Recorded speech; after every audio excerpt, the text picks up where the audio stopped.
Shut up and sit down.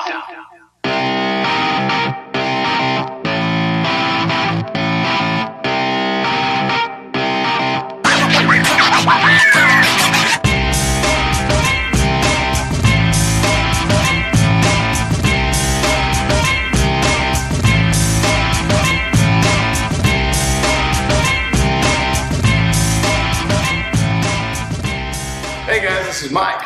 I'm John. And this is Affordable Travel Vacations. ATV. And you can check us out, all our videos here on YouTube. Also check out our Facebook page, Affordable Travel Vacations. And they can also follow us on Twitter, John. You can find us on Twitter at ATVacations. That's capital A, capital T, capital V, Vacations. And today we're talking about airfare. Most importantly, how to get the cheapest airfare possible, John. Absolutely. Now we all know airfare is going to be your biggest expense wherever you're traveling, right, Mike? Sometimes it's actually the majority of your total cost. Absolutely, depending on what country you're traveling to. But regardless, 90% of the time it's going to be your biggest expense, period, regardless of whether it's the majority or not. And the thing about airfare, John, is that it's like playing the stock market. You try to book it one day, and then you wait another day, it's completely different. So, when do you book airfare? Well, first off, John, you got to talk about where you're going. And whether you're going to Europe, South America, Africa, there's different times that you want to book ahead of when you want to fly out. Sure, and we talked a few weeks ago in destinations about shoulder season. Shoulder season is ideally when you want to book your plane ticket. Low season is going to be weather related, not a good time to travel usually. High season is going to be when everybody's traveling, and therefore airfare is going to be more expensive. So, Shoulder season, last season, look for shoulder season. And that's different from place to place. So what you want to do is you want to Google your destination and find out when shoulder season is there, because weather patterns are different in different countries. That's usually a really key indicator. Now the other thing too is that every country, once you decide when you want to go, you got to decide how far out you need to book, and that's different from place to place as well, John. Africa, the best time to book is 30 to 60 days out, only a month or two. You go to Europe though, it's 9 to 12 weeks out. You go to South America like we did, it's like 9 weeks out. And so it really does change from place to place, but it's pretty continental. So if you're going to Google when the best time is to book for, in between the point of booking and the point of departure, Google one continent to another. Google best time to book from North America to Europe, Africa to Asia, whatever you're doing. Sure, compare and contrast with certain websites, right? Like what, Google? Is that a good place to go to? Actually, Google's a useful tool. To be honest with you too, Google Flights is a great tool, because Google Flights, although I'll tell you this because they're going to hate me for telling you this, don't book shit on Google Flights. But they have a nice, handy tool. And when you put in your dates, go ahead and go to Google Flights, put in your origin, your destination, put in your dates, and then the calendar will pull up. And it's a nice, easy to read calendar with all the prices on every single day. It's not the cheapest prices on Google Flights, that's why I say don't book it. But you can read it to find out when the cheapest dates are, and that's the main thing. So use it as a tool. Yeah. Then you go to another site to book it. Exactly. Again, Google Flights probably won't shoot me for this. Fuck you, Google. Right. But, yes and no. We'll romantically fuck you. I like Momondo.com. M-O-M-O-N-D-O. It's all those vowels, Momondo.com. They really incorporate all of the little third parties out there that you didn't even think were available. It's like Kayak on steroids. Boom. So, once you get to Momondo.com, that is it's a booking site. Now we're going to talk about third parties. Booking sites and third parties are two different things. You're going to book something through Kayak, or you're going to book something through Momondo.com, for example. Those are just the booking sites. They're going to pull up these third parties like Bayama.com, Airfare.com, some sites you've never heard of, Expedia, Travelocity, etc. And those are ultimately your booking agents. Now here's the deal. We've learned from experience that working through a third party can be difficult if you need to make changes. John, you and I went to Peru and we made a mistake. Big mistake. So we booked our tickets to Peru on Bayama.com, ultimately via Kayak. So when we booked them, Kayak's not going to do anything for it because they were just acting as the search engine. Bayama.com was the booking agent.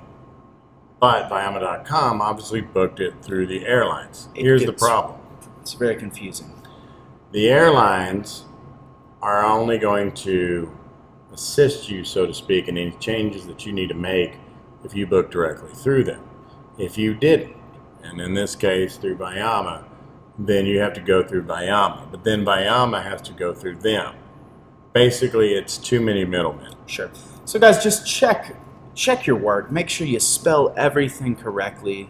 Double check it, triple check it, quadruple check it. It's very important. It would have saved us ultimately $850. Here's the other thing though. So when you decide you want to go on somewhere like Momondo.com, I mean, Kayak's an option too. I like Momondo myself because they integrate a lot more third parties. A lot of them you've never heard of. Now I'll tell you this. They're trustworthy to get the ticket. The problem is if you need to make any changes for whatever reason, that can be a major pain in the ass. So here's the deal. 2 points here. One, if you decide to use a third party, which we've done plenty of times and I've done other times as well, and it's been fine, make sure you get all your details exactly correct before you hit that book button. And make sure you don't need to make any changes. You know your dates, you're sure of what you're going to do, and you're going to do it.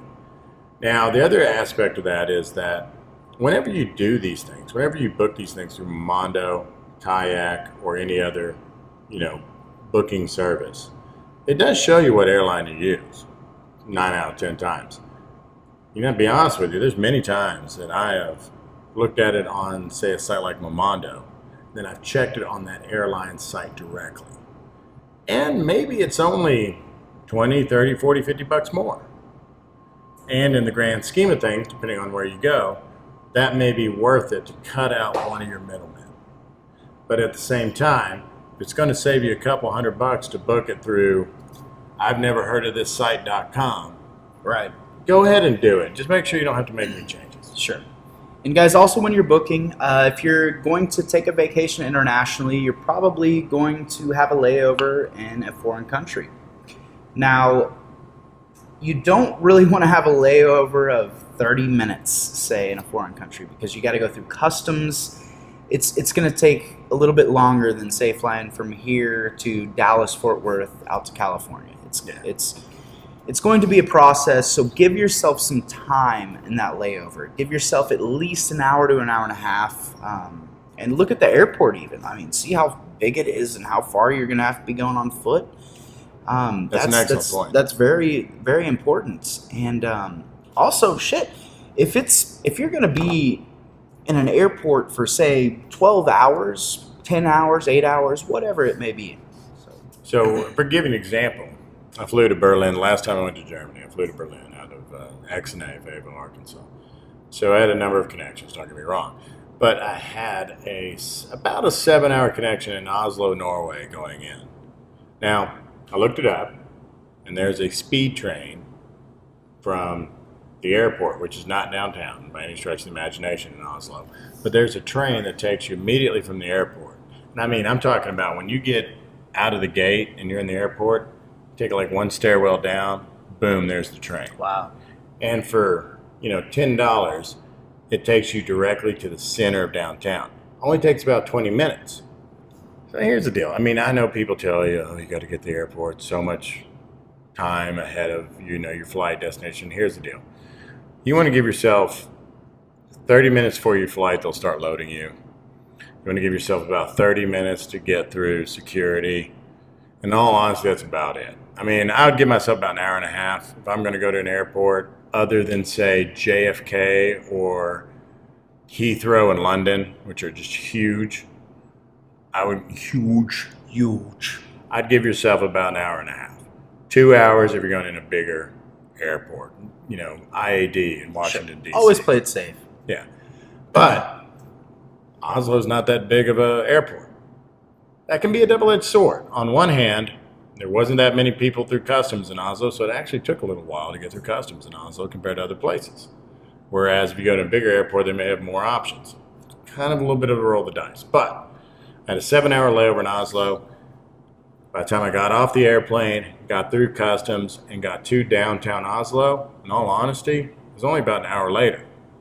I got back about 2 hours before. That gave me about 4 hours right there in the middle of downtown Oslo to walk around. So guys, check and see where your layovers are going to be, because you can actually make a really cool experience out of your layover. And look at the time of the layover too. So for example, on the way back, John, I had an 11.5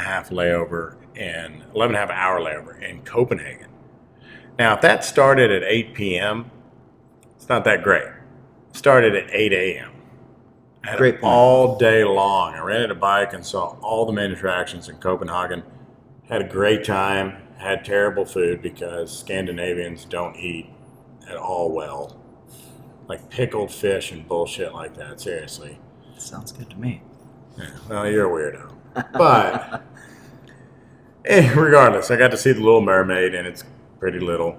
Stuff like that. So you got to have these layovers. Look at the advantage of it. If you only have a 3-hour layover, the worst layover in the world is like 3 or 4 hours because it doesn't give you enough time to get out of the airport and enjoy anything. You're stricken to the airport. Yeah. Yeah. But if you have like at least 6 or 7 hours, you can get out of the airport and check some stuff out and be adventurous.